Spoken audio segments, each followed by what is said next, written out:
ये कहानी मध्य प्रदेश के ग्वालियर शहर के एक बेहद मशहूर बोर्डिंग स्कूल विद्या निकेतन की है। उस स्कूल का डिसिप्लिन और पढ़ाई जितनी फेमस थी, उतनी ही फेमस थी उस स्कूल हॉस्टल की भूतिया स्टोरीज।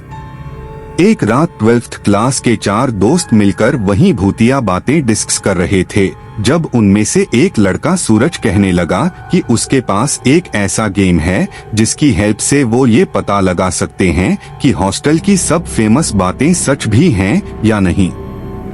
सब वो गेम खेलने के लिए तैयार हो गए, मगर रवि उस वक्त किसी भी बात पर ध्यान नहीं दे रहा था, क्योंकि वो अपने फोन पर विंडो ऐप पर लूडो खेल रहा था और पैसे कमा रहा था। सूरज ने रवि के हाथ से फोन छीना और उसे भी वो भूतिया गेम खेलने बिठा दिया। वो गेम था चार्ली चार्ली। लोग कहते हैं कि चार्ली चार्ली गेम एक ऐसा गेम है जिससे आत्माओं से बातें करी जा सकती हैं। इनफैक्ट उनकी माने तो ये गेम इतना खतरनाक है कि कई लोग इसकी वजह से पागल भी हो चुके हैं और कुछ लोगों की तो जान भी जा चुकी है। सूरज ने सबको एक सर्किल में बिठाया और बीच में एक पेपर पर यस नो नो यस लिखकर उस पर 2 पेंसिल्स रख दी।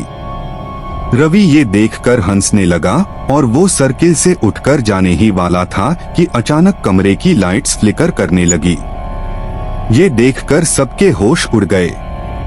तभी सूरज ने रवि से वापस आराम से बैठने को कहा और फिर सूरज ने गेम की तरफ देखते हुए कहा, चार्ली चार्ली अरे यू देर, यानी चार्ली चार्ली क्या तुम यहाँ हो?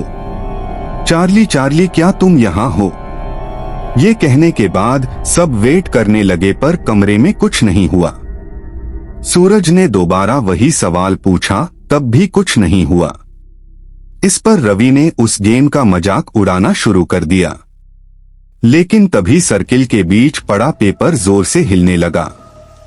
उस पर रखी पेंसिल भी इधर उधर रोल होने लगी।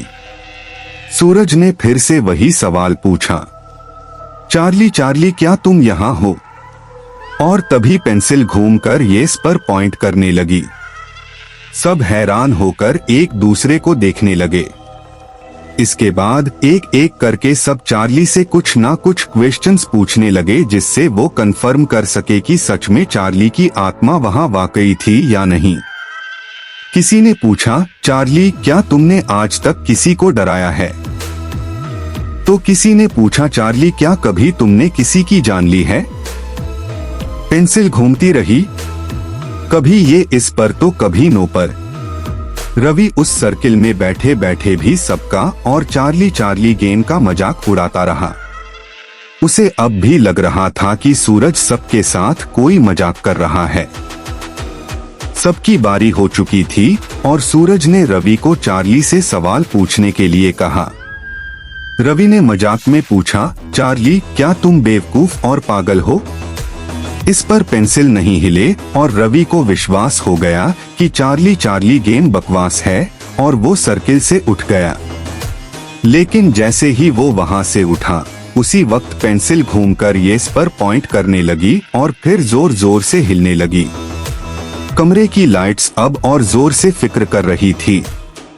सब डर के मारे अपनी जगह पर जम से गए थे। तभी अचानक से चली गई और पूरे कमरे में अंधेरा हो गया। उस अंधेरे में उन दोनों लड़कों को बस 2 चमकती लाल आंखें दिख रही थीं, जिसे देखकर वो बुरी तरह डर गए थे। सूरज ने जल्दी से जाकर लाइट ऑन की। तभी सबकी नजर रवि पे गई और सभी ने जो देखा वो देखकर सबके पैरों तले जमीन खिसक गई। रवि का अचानक नीला पड़ गया था। धीरे धीरे वो वही खड़ा खड़ा कांपने लगा। उसकी आंखें सफेद हो गई थी और वो एक अजीब सी आवाज में चिल्लाने लगा, जैसे कोई उसका गला घोट रहा हो। रवि की चीख सुनते ही वार्डन उनके कमरे में आ गया और तभी रवि बेहोश होकर जमीन पर गिर गया। हॉस्टल का स्टाफ जल्दी से रवि को लेकर हॉस्पिटल पहुंचा, पर डॉक्टर समझ ही नहीं पा रहा था कि रवि ऐसे अचानक बेहोश कैसे हो गया। फॉर्च्यूनेटली रवि को 2 दिन बाद होश आ गया, लेकिन उसे कुछ याद नहीं था, ना ही